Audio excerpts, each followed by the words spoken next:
আসসালামু আলাইকুম রহমতুল্লাহি বারাকাতু। আমরা আমাদের ৩য় নম্বর ক্লাসে নাহু সরফ অংশের ৩য় নম্বর ক্লাসে আমরা আসতে পেরে আল্লাহর শুকরিয়া জ্ঞাপন করছি আলহামদুলিল্লাহ। যারা বাকি ক্লাসগুলো করেননি তারা অবশ্যই এর আগের ক্লাসগুলো করে ফেলবেন। গত দিনের ন্যায় আজকেও আমি গুরুত্বপূর্ণগুলো আমি লাল চিহ্ন দিয়ে বা লাল মার্কিং করব, রেড মার্কিং করে আমি দেখিয়ে দিব। এখানে আসুন হামজায়ে ওয়াসল কাকে বলে? যা শব্দের শুরুতে আসে এবং পূর্ব শব্দের সাথে মিলিত পরাকালে উচ্চারিত হয় না তাকে হামজায়ে ওয়াসল বলে। হামজায়ে কাতঈ কাকে বলা হয়? এটা মাথায় রাখবেন। তারপরে আ আপনার হামজা বিলুপ্তির কারণ কি? হামজা বিলুপ্তির কারণ এখানে এই এক বলতে এখানে বোঝাচ্ছে হামজা বিলুপ্তির কারণ কি? হামজা বিলুপ্তির কারণ হচ্ছে ৩ টি। মনে রাখবেন ৩ টি কি, কি? একটা হচ্ছে সুকুতুল লফজ, একটা হচ্ছে সুকুতুল খতিয়া, আর একটা সুকুতুল মাআনবী। এই ৩ টা কারণ। তারপরে গুরুত্বপূর্ণ হিসেবে আছে আপনার হচ্ছে বাব। বাবের বৈশিষ্ট্য। এখানে আলিফের প্রকারসমূহ দেওয়া আছে। পড়লে পড়বেন, না পড়লে সমস্যা নাই। ২-১ টা পড়লেও পড়ে রাখতে পারেন। তবে যেটা বেশি গুরুত্বপূর্ণ সেগুলো হচ্ছে বাবে নাসরা ইয়ানসুরের বৈশিষ্ট্য লেখো। তখন আপনাকে বলতে হবে এই বাবের প্রধান বৈশিষ্ট্য হলো মোবালাগা বা মোগালাবা, যেটাকে প্রাধান্য লাভ করা বলা হয়। এই লাভের অর্থ মোগালাবা, প্রাধান্য পাবে। বাবে জরা বা ইয়াজরিবের বৈশিষ্ট্য কি? এর এটাও ঠিক সেম। জরা বা ইয়াজরিবের বৈশিষ্ট্য হচ্ছে মোবালাগার প্রাধান্য লাভ করা। তারপর সামিয়া ইসমাউর ক্ষেত্রে মনে রাখবেন, সামিয়া ইসমাউর ক্ষেত্রে রোগ ব্যাধি চিন্তা ভাবনা সুখ দুঃখ দোষ ত্রুটি, এটা হচ্ছে সামিয়া ইসমাউর লক্ষণ। এবং ভাবে ফাতাহা ইফতাহুর মধ্যে লক্ষণ হচ্ছে হরফে হালকি থাকবে। হরফে হালকি বৈশিষ্ট্য যেমন হামজা হা আইন হা গইন খ। হরফে হালকি কয়টি? পরীক্ষায় আসতে পারে। হরফে হালকি ৬টি। হামজা হা গইন আইন হা গইন খ। বাবে কারমা ইকরামের বৈশিষ্ট্য হচ্ছে সৃষ্টিগত দোষ ত্রুটি, বিচ্যু চরিত্রগত দোষ ত্রুটি গুণ, দোষ ত্রুটি, শারীরিক গঠন প্রকাশ করা, অস্থায়ী দোষ গুণ প্রকাশ, এগুলো হচ্ছে বাবে এগুলো হচ্ছে বাবে কারমা ইকরামুর বৈশিষ্ট্য। তারপরে বাবে মুফালার বৈশিষ্ট্য পড়লে পড়তে পারেন, না পড়লেও সমস্যা নাই। বাবে মুফালার বৈশিষ্ট্য হচ্ছে মাফউল একই একই ফেলের অন্তর্ভুক্ত হবে। দোয়া বা প্রার্থনা করা বোঝাবে। বাবে তাফাউলের বৈশিষ্ট্য লেখো। বাবে তাফাউলটা শুধু মনে রাখবেন চাহিদাহীন দ্রব্য প্রাপ্তির ভান করা, এটা হচ্ছে বাবে তাফাউলের অন্তর্ভুক্ত। এবং ফাইল বা ফাইল এবং মাফুলের কোনো কাজ একক অংশ নেওয়া। ইফতেআলের বৈশিষ্ট্য কি? ইফতেআলের বৈশিষ্ট্য হচ্ছে একই কাজে পরস্পর অংশগ্রহণ করে ক্রিয়ামূলের বিষয়ে গ্রহণ থাকে। সুলাসি মুজাররদ এবং সুলাসি মাজিদ ফিতে অন্য অর্থ গ্রহণ করে থাকে। সুলাসি মুজাররদ এবং সুলাসি মাজিদ ফিতে আলাদা আলাদা অর্থ গ্রহণ করে থাকে। এটা হচ্ছে বাবে ইফতেআলের বৈশিষ্ট্য, মনে রাখবেন। তারপর বাবে ইস্তেফালের বৈশিষ্ট্য মনে রাখলেও রাখতে পারেন, তেমন পরীক্ষা আসে না সাধারণত। বাবে ইস্তেফালের গঠন প্রণালী বা বাব ইস্তেফাল চেনার উপায় কি সেটা আসতে পারে, মনে রাখবেন। আহ মোজারের আলামতের পূর্বে আলিফ সিন তা, মাজিদ সিগার পূর্বে আপনার হচ্ছে মাজিদ সিগার পূর্বে আলিফ সিন তা থাকবে। আর আহ, আহ, শেষ কালিমা এবং আইন কালিমা এবং লাম কালিমার মাঝে একটি আলিফ হবে। এটা হচ্ছে বাবে ইস্তেফালের লক্ষণ বা বাবে ইস্তেফালের আলামত পদ্ধতি। তারপরে চলে আসেন হচ্ছে মাদ্দা কাকে বলে? মাদ্দা হচ্ছে সব শব্দ থেকে প্রকার আলামত বাদ দিয়ে শব্দের আসল রূপ। শব্দ থেকে সব প্রকার ফেলে দিয়ে আমাদের মাদের মাদ্দার আসল রূপই হচ্ছে বা আসল রূপ যেটা সেটা হচ্ছে মাদ্দা। মাদ্দা কয় প্রকার? ৩ প্রকার। মাদ্দার প্রকার সময় অনেক সময় কেউ বলেছে অনেকভাবে প্রকার ৩, ৪, ৫ প্রকার। সুলাসি মুজাররদ একটা। মাদ্দার মূল অক্ষর কয়টি? সুলাসি মুজাররদে মাদ্দার মূল অক্ষর হচ্ছে ৩টি। ৩টি। যেমন এখানে আছে শব্দের মূল অক্ষরে হরফে ইল্লত থাকার বিধান লেখা। হরফে ইল্লতের বিধান হচ্ছে ৩ অক্ষর মিলানোর জন্য মূল অক্ষরে হরফে ইল্লত থাকতে পারে। ৩ অক্ষর মিলানোর জন্য হরফে ইল্লত থাকতে পারে। হরফে ইল্লত কয়টি? আলিফ ও ইয়াকে হরফে ইল্লত বলা হয়। জিন্স কত প্রকার? জিন্স মোট ১৫ প্রকার। সহি, মাহমুজ, মু'তাল। সহি মানে সহি, মাহমুজে ফা, মাহমুজে আইন, মাহমুজে লাম, মেসালে আজব, নাকেস, লাফিফে মাফরুক, লাফি মাকরুন, ওয়াও আলিফ ইয়া, মোজাফের সুলাসি, মোজাফের রুবাই আর মুরাক্কাব। এভাবে প্রকারগুলো মনে রাখবেন। তারপরে চলে আসেন সহি কাকে বলে? সহি হচ্ছে হামজা এবং হরফে ইল্লত এবং মুজাব থেকে মুক্ত থাকবে। হামজা থাকবে না, হরফে ইল্লত থাকবে না এবং মুজাব থেকে মুক্ত থাকলে সেটাকে বলা হবে সহি।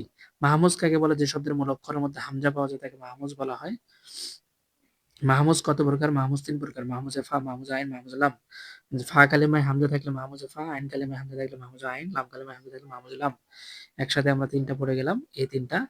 তারপরে আসে হচ্ছে মূল অক্ষরের লাম কালিমায় হামজা থাকলে মাহমুজে লাম বলা হয়। মুঅতাল কাকে বলে? যার মূল অক্ষরের মধ্যে হরফে ইল্লত পাওয়া যায় তাকে মুঅতাল বলে। মুঅতালও ঠিক ৩ প্রকার। মিসাল আজব, নাকেস। মিসাল আজব, নাকেসের মধ্যে আমরা এখানে দেখব যে হরফে ইল্লত যে সমস্ত আরবি বর্ণমালা হরফে ইল্লত বা হারাকাত বা সাহায্য ব্যতীত নিজে নিজে উচ্চারিত হতে পারে তাদেরকে বলে হরফে ইল্লত। আবার এদেরকে বাংলায় যাকে স্বরবর্ণ ইংরেজিতে তাকে ভাওয়াল বলে, তাহলে উচ্চারিত হতে পারে না। হরফে ইল্লত কয়টি? হরফে ইল্লত ৩টি। হরফে ইল্লত আলিফ ওয়াও ইয়া। আলিফ ওয়াও ইয়াকে বলে হরফে ইল্লত। মুঅতাল হচ্ছে, মুঅতাল কত প্রকার? মুঅতাল ৪ প্রকার। মিসাল, আজওয়াব, নাকেস আর হচ্ছে লাফিফ। মিসাল, আজওয়াব, নাকেস আর তাহলে মিসাল কাকে বলে? ফা কালিমায় হরফে ইল্লতের ৩টির যেকোনো একটি থাকলে তাকে মিসাল বলে। আইন কালিমায় থাকলে তাকে নাকেস বলে। লাম কালিমায় থাকলে বলে সরি আ আইন কালিমায় থাকলে তাকে আজওয়াফ বলে। আর লাম কালিমায় থাকলে তাকে আ নাকেস বলা হয়। আজওয়াব বলা হয় আইন কালিমায় থাকলে, আর লাম কালিমায় থাকলে নাকেস। লাফিফ কাকে বলে? একটি সিগা বা একটি শব্দের মধ্যে যদি ২ টি হরফে ইল্লত থাকে তাহলে তাকে লাফিফ বলে। লাফিফটা আবার ২ প্রকার, একটা হচ্ছে লাফিফ মাফরুক আর একটা লাফিফ মাকরুন। মাকরুন মানে একসাথে মিলিত। একসাথে ২ টা হরফে ইল্লত যদি দেখা যায় তাহলে সেটা হচ্ছে লাফিফ মাকরুন। আর যদি পরপর ২ টা হরফে ইল্লত দেখা যায় তাহলে সেটাকে বলা হয় লাফিফে মাফরুক। মূল অক্ষরে ২ টি হরফে ইল্লত পাশাপাশি বসলে তাকে লাফিফ মাকরুন। আর মূল অক্ষরের মধ্যে ২ টি অক্ষর পাশাপাশি দুপাশে ২ টা থাকলে মানে মাঝে একটা স্পেস থাকলে তাহলে সেটাকে বলা হবে লাফিফ মাফরুক। তারপরে আসছে মুজাফ কাকে বলে? মুজাফ হচ্ছে মূল অক্ষরের মধ্যে একই জাতীয় ২ টা অক্ষর থাকলে, মানে আলিফ ওয়াও ইয়া এই ৩ টা বাদে মিসাল, আজওয়াব, নাকিস বা মুঅতাল বাদে যদি কোনো অক্ষর ২ টা অক্ষর একসাথে থাকে, জিনসে সহির মধ্যে ২ টা অক্ষর যদি একসাথে থাকে তাহলে সেটাকে মুজাফ বলা হয়। মুজাফ সাধারণত ২ প্রকার, মুজাফে সুলাসি, মুজাফে রুবাই। ৩ অক্ষর বিশিষ্ট শব্দের মধ্যে একই জাতীয় ২ টি অক্ষর থাকলে মুজাফে রুবাই মুজাফে সুলাসি বলা হয়। এবং ৪ অক্ষর বিশিষ্ট শব্দের মধ্যে একই জাতীয় ২ টি অক্ষর থাকলে তাকে রুবাই বলা হয়। তাহলিল কাকে বলে? কোনো শব্দকে সহজ সাবলীল করণার্থে পদ্ধতি মোতাবেক আপনার হচ্ছে হরফে ইল্লত বা হরফে ইল্লতকে বিলুপ্ত করে বা তার পরিবর্তন করে সাকিন করাকে হরফে তাহলিল বা ইলাল বলা হয়। তাহলিল বা ইলাল বলা হয়। তাহলিলের পদ্ধতি কয়টি? তাহলিলের পদ্ধতি ৪টি। তাহলিলের পদ্ধতিগুলো লেখো। তাহলিলের পদ্ধতি: ইবদাল, ইসকান, ইদগাম ও হযফ। ইবদাল করা, যেটা জায়গা পরিবর্তন, ইস্কুন করা, সাকিন করা, ইদগাম করা এবং হযফ করা। ইবদাল কাকে বলে? এক হরফের স্থলে অন্য হরকতের স্থান হলে তাকে হরকতের প্রদানকে বলা হয় ইবদাল। এবং হযফ কাকে বলে? হযফ অন্য এক হরফের সঙ্গে অন্য হরফকে প্রবেশ করাকে হযফ বলে। হযফ কাকে বলা হয়? এটা দেখলাম। তারপরে আসছে হচ্ছে আপনার শব্দ হতে কোনো হরফ বিলুপ্ত করা হলে তাকে হযফ বলা হয়। তাহলিল কাকে বলে? এক হরফ অন্য হরফের দ্বারা পরিবর্তন করাকে তাহলিল বলা হয়। কলব কাকে বলে? কলব এটা হচ্ছে সাধারণত হরফে ইল্লাত এবং হরফে ইল্লাত দ্বারা পরিবর্তন করাকে কলব বলা হয়। দাল কাকে বলে? বদল যেটাকে আমরা বলি, বদল বলা হয় হচ্ছে ইবদাল। হরফে হরফে সহিকে একটি হরফে সহিদের দ্বারা পরিবর্তন করাকে ইবদাল বলা হয়। তারপরে মাউসুফ, সিফাত মাউসুফের বৈশিষ্ট্য কি? সিফাত এবং মাউসুফের ১০টি বৈশিষ্ট্য। তার মধ্যে একটা হচ্ছে বচন, লিঙ্গ, পরিচিতি এগুলো। যেমন এখানে দেওয়া আছে। মুযাক্কার, মুয়ান্নাস, ওয়াহিদ, তাসনিয়া, জমা, মারিফা, নাকিরা, রফা, নসব, জার। এই ১০টির মধ্যে কোনো একটি থাকাই হচ্ছে কোনো একটি মানে ১০টি আলামত থাকার ১০টি বিষয়ের মধ্যে ৪টি মিল থাকতে হবে। নিম্ন হলো ৪টি যদি মিল থাকে তাহলে সেটাকে আমরা সিফাত মাউসুফ বলবো। তারকিবের সাথে আবশ্যকীয় বিষয় হচ্ছে মুবতাদা ও খবর আসা। মুবতাদা আসলে অবশ্যই সেখানে খবরের পরিচয় আমরা পাবোই। মুবতাদা কাকে বলে? বাক্যের সম্পর্কে যা কিছু বলা হয় তাকে মুবতাদা বলে। আর খবর সম্পর্কে বা মুবতাদার সম্পর্কে যা কিছু বলা হয় তাকে বলা হয় খবর। মুবতাদা হওয়ার শর্তগুলো ইসম হওয়া, উজ্জ আমেল হওয়া, হালতে রাফি হওয়া, ইবতেদা তথা বাক্যের শুরুতে হওয়া, মুসনাদ ইলাইহি হওয়া, মারিফাতুন নির্দিষ্ট হওয়া, নাকিরা তথা তাখির হওয়া, এই সমস্তগুলো। তাফসীর কাকে বলে? যেকোনো শব্দের ব্যাখ্যাকে তাফসীর বলা হয়। আর মুফাসসার যে শব্দ ব্যাখ্যা করা হয় তাকে মুফাসসার বলে।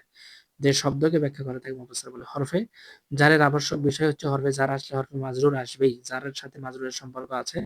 হরফে জার অর্থাৎ জের প্রদানকারী হরফ। মাজরুর কাকে বলে? হরফে জার আ পূর্বে যে ইসিমকে মাজরুর বলা পূর্বের সেই ইসিমকে মাজরুর বলা হয়। হরফে জারের পূর্বের যে ইসিম তাকে মাজরুর বলা হয়। আর হরফে জার কয়টি? হরফে জার মোট ১৭টি। বা, তা, কাফ, লাম, ওয়াও, মুন, কলর, বা, হাসা, মিন, আদাফি, আনালা, হাত্তা, ইলা। তারপরে হাল কাকে বলে? হাল সাধারণত মনে রাখবেন ফেল কিংবা মাফুল অথবা উভয় বর্ণনা করে। ইসম মাউসুল কয়টি ও কি কি? এটা খুবই গুরুত্বপূর্ণ করে মুখস্থ করবেন। আল্লাহ জি আল্লাহ জানে, আল্লাহ জি আল্লাহ তে আল্লাহ, আল্লাহ জানে, এই সমস্ত কয়টি মুখস্থ করে ফেলতে হবে। তামিজ এবং মুমাইজ। তামিজ হচ্ছে অর্থ নিরসন পথ বা সন্দেহ নিরসন পথ এবং অর্থ যার সন্দেহ দূর করা হয়। আর মুমাইজ মানে যার সন্দেহ দূর করা হয়। মুমাইজ মানে যার সন্দেহ দূর করা হয়। তারপরে একইভাবে বদল কাকে বলে? বদল হচ্ছে ওই তাবিজ যে তার পূর্ববর্তী শব্দকে তার সাথে সমন্বয় করা হয়েছে তাকে সেই বস্তুর সমন্বয় করার সম্বন্ধে প্রকৃতপক্ষে তাবিটি মাকসুদ বা উদ্দেশ্য বা মাতবু মাকসুদ নয়। মুবাদ্দাল মিনহু কাকে বলে? লাইনটা মুখস্থ করে ফেলবেন। তারপরে এখানে আমার গুরুত্বপূর্ণ হিসেবে শব্দ আছে হচ্ছে আমেল কাকে বলে? আমেল সাধারণত আলিফ ওয়াও ইয়া এবং জবর জের পেশের বিভিন্নভাবে পরিবর্তন হয় আলিফ বা আমেল বলে। মামুল কাকে বলে? আমেল এর যে শব্দ আমল যে শব্দের উপর আমল করে তাকে মামুল বলা হয়। আমেল কত প্রকার? আমেল সাধারণত ৩ প্রকার। আমেল কয় প্রকার? ৩ প্রকার মনে রাখবেন। রফে, নাসব, জবর, জার এবং ফেলে মুতাআদ্দি কাকে বলে? যা শুধু ফেল দ্বারা অর্থ প্রকাশ করতে পারে না বরং মাফউল এবং মুখাপেক্ষি হয় ইত্যাদি। তারপরে এভাবে ফাইলে মাদা কাকে বলে? যার প্রশংসা করা হয় তাকে ফাইলে মাদা বলা হয়। মাকসুস বিল মাদা কাকে বলে? যে শব্দ দ্বারা প্রশংসা করে তাকে মাকসুস বিল মাদা বলা হয়। ফাইল জম যার দ্বারা নিন্দা করা হয় তাকে ফাইল জম্মুন বলা হয়। মাকসুস বিল জাম কাকে বলে? মাকসুস বিল জাম হচ্ছে যে শব্দ দ্বারা কোনো নিন্দা করা হয় তাকে মাকসুস বিল জাম বলা হয়। তারপরে এইভাবে ফেলে মুকাররবা, ফেলে মুকাররবা মোট ৬ টি, এই কয়টি ৬ টি মুখস্থ করে ফেলবেন। তারপর শর্তে হরফের শর্ত কয়টি? হরফের শর্ত হচ্ছে ইন্না, ইন, লাও, আম্মা, এই ৩ টি হচ্ছে হরফের শর্ত। তারপরে হরফে মুশাব্বাত বিল ফিল কাকে বলে? এটা খুবই গুরুত্বপূর্ণ, পরীক্ষায় বারবার ধরে থাকে। গত বছর নিবন্ধন পরীক্ষায় রিটেনেও এসেছিল। তারপর হরফে মুশাব্বাত বিল ফিল কয়টি ও কি, কি এটা মনে রাখবেন। ইসমে ইশারা বা আসমায়ে ইশারা ওই ইসম যার দ্বারা কোনো বস্তুকে নির্দেশ করা হয় ইঙ্গিতের ৫টি ৬টি অর্থের জন্য ব্যবহার করা হয় ইসমে ইশারা। মারিফা হলে কেবল মুশারা ইলাইহি অন্যথায় খবর হবে। ইসমে ইশারা কয়টি? যার প্রতি ইঙ্গিত প্রদান করে তাকে ইসমে ইশারা বলে। ইসমে ইশারাগুলো সাধারণত এখানে লিখে দিবেন। লা, জানে, জানে, যাইনে, আওলায়ে, উলায়ে, তা, তি, তু এই শব্দগুলো আসমায়ে ইশারা। তারপরে তারকিবে লা ইয়ানাফি জিন্স অবশ্যই আবশ্যকীয় বিষয় কোনটি? আবশ্যকীয় বিষয় হচ্ছে এর খবর হওয়া। তারকিব সাধারণত এগুলো লাগে না পরীক্ষায়। নাত কাকে বলে? নাত এবং মাদবু লাগে না। মাদুদ, মাদুদ শব্দ কি? যে বস্তুর সংখ্যা বর্ণনা করা হয় তাকে মাদুদ বলে। হরফে আতফ কয়টি? ২ শব্দের মধ্যবর্তী যোগ সম্পর্ক স্থাপন করা বলে হরফে আতফ। তারপরে তাবে কাকে বলে? এমন একটি তাবে যার প্রতি হরফে আতফ ওই বস্তুর সম্পর্কে যা কিছু ওই বস্তুর সাথে সম্পর্ক করা হয়েছে, যার সম্পর্ক করা হয়েছে উহার মাতবু সাথে এটাকে আতফের নসুক বলা হয়। হরফে আতফ কয়টি? হরফে আতফ ১০ টি। ওয়াও, ফা, সুম্মা, হাত্তা, ইম্মা শব্দগুলো মুখস্থ করে ফেলবেন। হরফে আতফ কয়টি? তারপরে গুরুত্বপূর্ণ হিসেবে আরবি ব্যাকরণে অনেক প্রশ্ন, প্রায় ৩-৪ হাজার প্রশ্ন, সেখান থেকে বাছাই করে মাত্র ১০০টি প্রশ্ন আগামী ক্লাসেই আপনাদেরকে নির্ণয় করে দিব। মাত্র ৩০টি থেকে ৪০টি কোশ্চেন দাগায় দিব। এই ৪০টি কোশ্চেনের বাইরে পড়তে হবে না ইনশাআল্লাহ। হরফের নিদা কয়টি? হরফের নিদা হচ্ছে ৫টি। ইয়া, ইয়া, হায়া, আই, হামজায় মাতফু এগুলা। মুনাদা কাকে বলা হয়? এখানে দেওয়া আছে। ইজাফত কাকে বলে বা ইজাফত কি? দেওয়া আছে। তারপরে আপনার হচ্ছে এখানে পাবেন হচ্ছে মুসনাদ এবং মুসনাদ ইলাহির পরিচয় দাও। যার সম্পর্কে কিছু বলা হয় তাকে মুসনাদে ইলাহি বলে। যাকে বলা হয় তাকে বলা হচ্ছে মুসনাদে ইলাহি। তারপরে হরফে জুমলাতুল ফেলিয়া কাকে বলে? জুমলাতুল ফেলিয়া যে বাক্য ফেল দ্বারা শুরু হয় তাকে জুমলাতুল ফেলিয়া বলে। জুমলাতুল ফেলের পদ্ধতি কি? যা ফেল ফাইল প্লাস একটি ইসম দ্বারা গঠিত হয় ফেল ফাইল। জুমলাতুল ইসমিয়া কি? যে বাক্যের যে বাক্যটি দ্বারা শুরু হয় ইসম দ্বারা, যে বাক্যটি ইসম দ্বারা শুরু হয়ে থাকে জুমলাতুল ইসমিয়া বলা হয়। তাকিদ কাকে বলে? তাকিদ এখানে দেওয়া আছে, সংজ্ঞাটা পড়ে নিবেন। মুআক্কাদ কাকে বলে? মুআক্কাদ যে শব্দকে তাকিদ করা হয় তাকে মুআক্কাদ বলে। তাকিদ ২ প্রকার, তাকিদে মা'নাবি, তাকিদে লফজি। ১ম শব্দটিকে বারবার উল্লেখ করা হলে তাকিদ বলা হয়। তাকিদে লফজির ক্ষেত্রে যা জায়েদুন এখানে একটা উদাহরণ দেয়া আছে। তাকিদে মা'নাবি হচ্ছে ৯ টি। নফসুন, আইনুন, কেলতা, কুল্লুন, আজমা, উক্তুবুন এই শব্দ কয়টি? এই ছিল আজকের আলোচনা। এরপরে আর কোনো সরফ অংশ থেকে আর কোনো প্রশ্ন করতে হবে না। বাদবাকি আমরা যা পড়তে হবে সেটা হচ্ছে নাহু এবং সরফ অংশ ২ টা থেকে। তো আগামীকাল আমরা একটা ক্লাস করব, যে ক্লাসে আমি একদম শর্ট করে দিব। সরফ অংশ থেকে যে কয়টি প্রশ্ন বারবার পরীক্ষায় এসেছে, বারবার ভাইভা বোর্ডে ধরেছে সেই কয়টি দাগায় দিব। অবশ্যই ক্লাসগুলো কেউ মিস করবেন না। ক্লাসগুলো সম্পূর্ণ করা শেষ হয়ে গেলে আপনি ডান লিখবেন।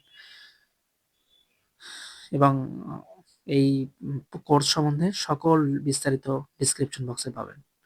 ঠিক আছে, ভালো থাকুন, সুস্থ থাকুন। পরবর্তী ভিডিওতে আবারও দেখা হবে। আসসালামু আলাইকুম ওয়া রাহমাতুল্লাহি ওয়া বারাকাতুহু।